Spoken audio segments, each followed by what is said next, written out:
আসসালামু আলাইকুম। প্রিয় দর্শক, অন্য মঞ্চের আলাপচারিতায় আপনাদেরকে আমন্ত্রণ জানাচ্ছি। আপনারা ইতিমধ্যেই জেনে গেছেন যে 9 সেপ্টেম্বর গতকাল অনুষ্ঠিত ডাকসু নির্বাচনে ইসলামী ছাত্র শিবির বিপুল সাফল্য পেয়েছে। বিপুল এই সাফল্য এটা শুধুমাত্র একটি ছাত্র নির্বাচনের ফলাফল মাত্র নয়, এটি বাংলাদেশের রাজনৈতিক দিগন্তে একটি নতুন অধ্যায়ের সূচনা। কেন সেটা বলছি। এই নির্বাচনে ছাত্র শিবির সমর্থিত ঐক্যবদ্ধ শিক্ষার্থী জোট 28টি পদের মধ্যে 23টি পদে জয়লাভ করেছে। শিবিরের প্রার্থী আবু সাদিক কায়েম উপসভাপতি হিসেবে 14,042 ভোট পেয়ে জয়ী হয়েছেন, যেখানে তার নিকটতম প্রতিদ্বন্দ্বী বিএনপি ছাত্র দলের আবিদুল ইসলাম খান পেয়েছেন মাত্র 5,708 ভোট। প্রায় 10,000 ভোটের, প্রায় 9,000 ভোটের মতো ভোটের ব্যবধান। সাধারণ সম্পাদক পদেও শিবিরের এস এম ফরাদ পেয়েছেন 10,794 ভোট এবং সহ সাধারণ সম্পাদক পদে মহিউদ্দিন খান পেয়েছেন 11,772 ভোট। এই বিজয় কোনো সাধারণ নির্বাচনী ফলাফল নয়, এটি 1971 সালের স্বাধীনতার পর প্রথমবার কোনো ইসলামী ছাত্র সংগঠন এত বড় বিজয় লাভ করল। এর ফলে সংকটটা কোথায় আসছে দেখুন। বিএনপির সংকট এবং বিএনপির সংকট এসছে। বিএনপির সংকট হয়তো সরাসরি নয়, কিন্তু ছাত্র দলের ভয়ঙ্কর পরাজয়। ছাত্রদলকে বিএনপির ছাত্র যে সংগঠন, ছাত্রদলের এই শোচনীয় পরাজয়ের পেছনে রয়েছে বিএনপির দীর্ঘদিনের রাজনৈতিক দ্বিচারিতা। নির্বাচনের আগে ছাত্রদল জামাত এবং ছাত্র শিবিরের বিরুদ্ধে যুদ্ধ অপরাধী, ইসলামী মৌলবাদী এবং পাকিস্তানের দালাল বলে বিভিন্ন অভিযোগ তুলেছিল, কিন্তু ছাত্র সমাজ ভুলে যায়নি যে বিএনপি নিজেই একই দোষে দুষ্ট। ইতিহাসের দিকে তাকালে দেখা যায় 1972 সালে সংবিধানের 38 অনুচ্ছেদের মাধ্যমে ধর্মভিত্তিক রাজনীতি নিষিদ্ধ করা হয়েছিল, কিন্তু 1976 সালে প্রেসিডেন্ট আবু সাদাত মোহাম্মদ সায়েম এই অনুচ্ছেদ বাতিল করে দেন এবং পরবর্তীতে বিএনপির প্রতিষ্ঠাতা জিয়াউর রহমান তিনি জামাত এবং ইসলামী রাজনীতির উপর নিষেধাজ্ঞা তুলে নেন। কে তুলেছিলেন? জিয়াউর রহমান, বিএনপির প্রতিষ্ঠাতা। 2001 সালে বিএনপি জামাত জোট সরকার গঠন করে এবং এই দুই প্রধান যুদ্ধ অপরাধী ছিল 71-এ, মতিউর রহমান নিজামী ও আলী আহসান মুজাহিদকে মন্ত্রী বানায়। ঠিক তো? ছাত্র শিবিরের কি করেছে? ছাত্র শিবিরের কৌশল এবং তাদের যে ছাত্রদের সমর্থন, মানে জনসমর্থন, তার কি কারণ? ছাত্র শিবির তাদের বিজয়ের পর একটা দারুণ কাজ করেছে, আমি বলবো। তারা বিজয়ের পর সাধারণভাবে ছাত্ররা এবং ঐতিহ্যবাহী বিজয় শোভাযাত্রা বার করে, কিন্তু ছাত্র শিবির বিজয় শোভাযাত্রার পরিবর্তে রাতভর নামাজ ও দোয়া মাহফিলের মাধ্যমে উদযাপন করার ঘোষণা দিয়েছে। এটি একটি সুচিন্তিত রাজনৈতিক বার্তা।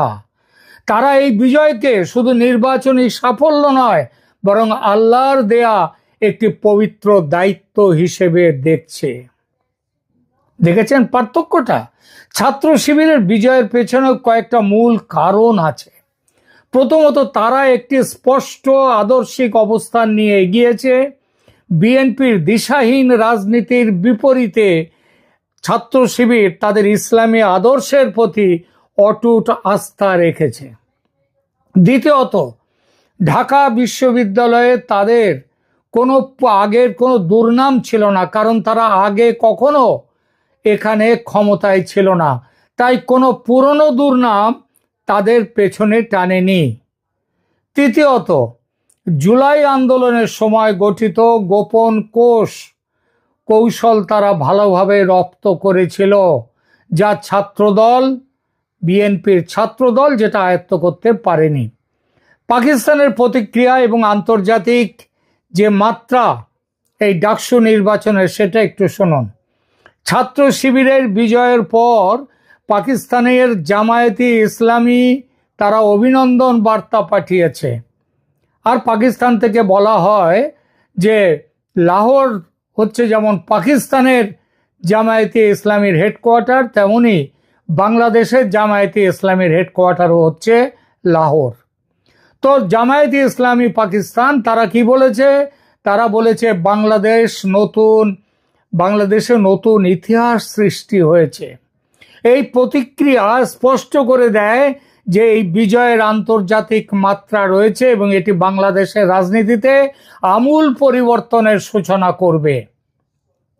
বাংলাদেশের রাজনৈতিক বিভাজনটা একটু আমরা আলোচনা করি, এই প্রসঙ্গিতার দরকার আছে। আজকের বাংলাদেশে দুটো স্পষ্ট রাজনৈতিক ধারা দেখা যায়। প্রথম ধারা মুক্তিযুদ্ধ বিরোধী পাকিস্তানপন্থী ধারা, এর নেতৃত্ব দিচ্ছে জামায়াতে ইসলামী। ডাকসু নির্বাচনে ছাত্র শিবিরের বিজয় এই ধারার শক্তি প্রদর্শন এবং জনগণের কাছে তাদের গ্রহণযোগ্যতা কতটা সেটা বুঝিয়ে দিয়েছে। আর দ্বিতীয় ধারাটা কাদের? দ্বিতীয় ধারা হচ্ছে মুক্তিযুদ্ধপন্থী স্বাধীনতার ধারা। এই ধারার প্রতিনিধিত্ব করছে কে? একমাত্র আওয়ামী লীগ। আর বিএনপি তারা এই দুই ধারার মাঝামাঝি ঝুলে আছে। তারা নিজেদের সুবিধা মতো তারা তাদের ব্যবস্থা করে নেয়। তারা না পুরোপুরি মুক্তিযুদ্ধের পক্ষে, না জামায়াতের মতো স্পষ্ট বিরোধী অবস্থানে তারা রয়েছে। তারা জামাতের বিরুদ্ধে কথা বলছে, আবার জামাতের সাথে একাধিকবার তারা জোট করে থেকেছে। 2026 সালের নির্বাচনে এবারে এই যে ডাকসুর নির্বাচন হলো, তার প্রভাব পড়বেই।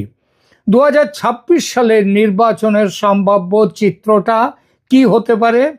আগামী ফেব্রুয়ারি 2026 সালে যে জাতীয় নির্বাচন অনুষ্ঠান হওয়ার কথা, তাতে আমরা একটা নতুন রাজনৈতিক সমীকরণ দেখতে পাব। সাম্প্রতিক জরিপে যেটা দেখা যাচ্ছে, বিএনপির সমর্থন 16%, জামায়াতের 11%, আওয়ামী লীগের 9%, কিন্তু 38% ভোটার এখনো সিদ্ধান্তহীন। তারা কোনো সিদ্ধান্ত নেয়নি এখনো। তবে এই সিদ্ধান্তহীন ভোটারদের মধ্যে যুব প্রজন্মের প্রাধান্য রয়েছে, যারা যুব নেতৃত্বাধীন দলের দিকে ঝুঁকতে পারে। আর যারা স্বাধীনতাপন্থী তারা অবশ্যই যাবে, যারা মুক্তিযুদ্ধপন্থী তারা যাবে অবশ্যই আওয়ামী লীগের দিকে, বিএনপির দিকে নয়। আর যারা মুক্তিযুদ্ধের বিরোধী পক্ষে, ইসলামী আন্দোলনের পক্ষে, তারা যাবে জামায়াতের দিকে। বিএনপি কোথাও নেই। জামাত এখন অন্যতম অন্যান্য ইসলামী দলগুলোর সাথে জোট গঠনের চেষ্টা করছে। তারা জানে যে একা লড়াই করলে হয়তো কোনো সংখ্যাগরিষ্ঠতা অর্জন করা কঠিন, কিন্তু একটি শক্তিশালী ইসলামী জোট গঠন করতে পারলে তারা প্রধান শক্তি হিসেবে আবির্ভূত হতে পারে। সে সম্ভাবনা যথেষ্ট। বিএনপির দুর্দশা তাহলে কোথায় এবং বিএনপির ভবিষ্যৎ? বিএনপি এখন একটি গভীর রাজনৈতিক সংকটের মধ্যে দিয়ে যাচ্ছে। গত জুলাইয়ের পর থেকে, আগস্টের পর থেকে তাদের মুখ্য পরিচয় হয়েছে চাঁদাবাজের দল। একদিকে তারা জামায়াতের সাথে দীর্ঘ জোট করেছে, তারা অন্যদিকে এখন জামায়াতকে যুদ্ধ অপরাধী বলে আক্রমণ করছে। যখন ধানমন্ডির 32 নম্বর বাড়ি ভাঙার বিরুদ্ধে তাদের কোনো ভূমিকা নেই, 32 নম্বর হচ্ছে স্বাধীনতার সপক্ষের সেই বাড়ি, সেটা একটা তাদের তীর্থস্থান স্বাধীনতাপন্থীদের, মুক্তিযুদ্ধপন্থীদের। আর সেখানটায় সেদিন কিছু করেছে বিএনপি কোনো প্রতিবাদ করেছে? কিছুই করেনি। সামনাসামনি তো প্রতিবাদ করেনি। এমনকি তারা এই যে বিএনপি, এই যে তারা ওই 32 নম্বর ভাঙার বিরুদ্ধেও সেভাবে কোনো জোরদার তাদের পক্ষ থেকে কোনো বক্তব্য জারি হয়নি। এই দ্বিচারিতা, নিজেদেরকে বলবো মুক্তিযুদ্ধের সপক্ষে, আবার অথচ মুক্তিযুদ্ধের বিরুদ্ধে কাজ। সুতরাং এই দ্বিচারিতা জনগণের কাছে স্পষ্ট হয়ে গেছে। জনগণ জানে যে বিএনপি ক্ষমতায় যদি আসে ভোটে, জামায়াতের সাথে আবার জোট করবে। তাই তাদের বর্তমান অবস্থান মানুষের কাছে বিশ্বাসযোগ্য মনে হচ্ছে না। আর ডাকসু নির্বাচনে ছাত্র দলের এই শোচনীয় পরাজয় বিএনপির এই রাজনৈতিক সংকটেরই প্রতিফলন। এবার আসি আন্তর্জাতিক বাস্তবতা এবং যুক্তরাষ্ট্রের কি অবস্থান সেই বিষয়ে। এই পরিস্থিতিতে আন্তর্জাতিক শক্তিগুলো, বিশেষ করে যুক্তরাষ্ট্র, একটি কঠিন অবস্থানে পড়েছে। এতদিন তারা বিএনপিকে আওয়ামী লীগের বিকল্প হিসেবে দেখে এসেছে এবং তারা ভেবেছে নির্বাচনে বিএনপি জিতবার পরে তারা তাদেরকে দিয়ে আমেরিকার স্বার্থগুলো পূরণ করবে। কিন্তু বিএনপির ক্রমাগত দুর্বলতা এবং জামায়াতের শক্তি বৃদ্ধির ফলে আমেরিকা এবং পশ্চিমা শক্তির সমস্ত হিসাব নিকাশ বদলে যাচ্ছে। যুক্তরাষ্ট্র কখনোই যুদ্ধ অপরাধী এবং মৌলবাদী শক্তিকে প্রকাশ্যে সমর্থন করতে পারবে না। এর ফলে তাদের একমাত্র বিকল্প হয়ে দাঁড়াবে আওয়ামী লীগ। যদিও তারা শেখ হাসিনার শাসনের বিষয়ে সমালোচনা মুখর ছিল, কিন্তু বাস্তবতা হলো গণতন্ত্র, মানবাধিকার এবং ধর্মনিরপেক্ষতার প্রশ্নে আওয়ামী লীগ হচ্ছে তাদের নিকটতম মিত্র, যে যখন বিএনপি মাঠে নেই। এবার ডাকসু নির্বাচনের এই ফলাফল আমাদের কয়েকটা গুরুত্বপূর্ণ শিক্ষা দিচ্ছে। প্রথমত, জনগণ স্পষ্ট রাজনৈতিক অবস্থান চায়। দুমুখ নীতি এবং সুবিধাবাদী রাজনীতি, যেটা এখন বিএনপির ধর্ম হয়ে দাঁড়িয়েছে, সেটাকে তারা পছন্দ করে না এবং এই রাজনীতির যুগ শেষ হয়ে যাচ্ছে। দ্বিতীয়ত, আদর্শিক রাজনীতির গুরুত্ব বাড়ছে। যারা তাদের আদর্শের প্রতি সৎ এবং অটুট, তারাই জনসমর্থন পাচ্ছে এবং পাবে। তৃতীয়ত, তরুণ প্রজন্ম রাজনীতিতে নতুন মাত্রা আনছে। তারা পুরনো দলীয় রাজনীতি চেয়ে আদর্শ ভিত্তিক রাজনীতিকে বেশি গুরুত্ব দেয়। এটা দুদিকেই আছে। যেমন মুক্তিযুদ্ধ বিরোধীর দিকেও প্রচুর তরুণ আছে, তেমনি মুক্তিযুদ্ধের সপক্ষে হয়তো তার থেকেও বেশি তরুণ রয়েছে। তাহলে ভবিষ্যতে কোন দিকে চলবে? আগামী দিনগুলোতে বাংলাদেশের রাজনীতি দুটো স্পষ্ট ধারায় বিভক্ত হয়ে যাবে। একদিকে থাকবে জামায়াত নেতৃত্বাধীন ইসলামপন্থী জোট, অন্যদিকে আওয়ামী লীগ নেতৃত্বাধীন মুক্তিযুদ্ধপন্থী শক্তি। আওয়ামী লীগকে নিয়ে আসতেই হবে নির্বাচনে, নইলে নির্বাচন হবে না, এটাও পরিষ্কার জেনে নিন। এবং আওয়ামী লীগ এলে আওয়ামী লীগ হবে মুক্তিযুদ্ধপন্থী শক্তির, তাদের যে সেই শক্তি হবে আওয়ামী লীগ। বিএনপির জন্য এখন সময় এসেছে আপাতত তাদের রাজনৈতিক অবস্থান স্পষ্ট করার। সেটা 2-1 দিনের কাজ নয়। গত প্রায় 30-40 বছর ধরে যে রাজনীতি, যে সাম্প্রদায়িক রাজনীতি তারা করে এসছে, তার মানুষ তো একদিনে ভুলবে না। ভুলাতে গেলে সময় লাগবে। যারা মুক্তিযুদ্ধের আদর্শে বিশ্বাস রাখেন, স্বাধীনতাকে ভালোবাসেন এবং ধর্মনিরপেক্ষ গণতান্ত্রিক বাংলাদেশ চান, তাদের অবস্থান স্পষ্ট হতে হবে। কারণ আগামী নির্বাচন শুধু ক্ষমতার প্রতিযোগিতা নয়, এটি হবে বাংলাদেশের আত্মার লড়াই।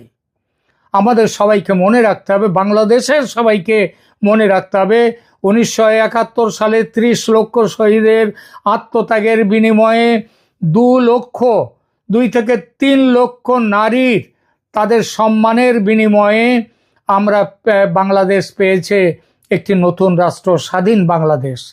সুতরাং বাংলাদেশের মানুষের তাদের সামনে তাদের নিজেদেরকে প্রশ্ন করতে হবে, তারা কি সেই স্বাধীনতার আদর্শ রক্ষা করবে, নাকি আবার পেছনের দিকে হেঁটে পূর্ব পাকিস্তানের দিনে ফিরে যাবে। ডাকসু নির্বাচনের এই ফলাফল একটি সতর্ক বার্তা। বাংলাদেশের মানুষের এখনই সচেতন হতে হবে এবং সঠিক পথ বেছে নিতে হবে।